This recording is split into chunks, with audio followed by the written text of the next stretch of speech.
बघायलाच पाहिजे. नाना नानी गावरान किचन बघायलाच पाहिजे. आज आपण जवसाचं तिखट करूयात. त्यासाठी मी जवस स्वच्छ निवडून पाकडून घेतले. ते कढई गरम करायला ठेवली आणि आता जवस भाजले की ह्याच्या मिक्सरच्या भांड्यामध्ये तिखट, मीठ, 4 लसणाच्या कुड्या, जवस ना खमंग भाजून घ्यायचे. म्हणजे जवसाचे तिखट खूप छान लागतं.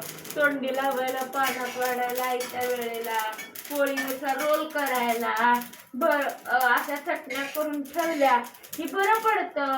तुम्ही कोणत्या कोणत्या प्रकारच्या चटण्या करता?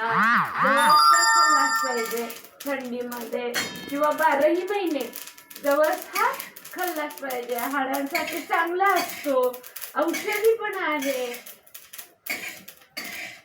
जवस भाजायला फारसा वेळ जात नाही. जवसाची, कानाड्याची, शेंगदाण्याची, लसूण खोबऱ्याची चटणी, तुम्ही कुठल्या कुठल्या प्रकारच्या चटण्या करून ठेवता? आता हे जवस माझे बऱ्यापैकी भाजत आलेत आणि मी आता हे गार झाले की मिक्सर मध्ये बारीक करून घेते.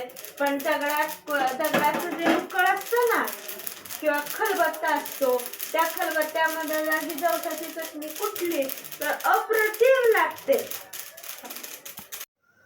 हे बघा, झटपट होणारी जवसाचं तिखट मी तयार करून घेतलं. नाना आणि गावरान किचनला लाईक करा, शेअर करा आणि जवसाचं तिखट खायला या. नक्की सबस्क्राईब करायला विसरू नका. धन्यवाद.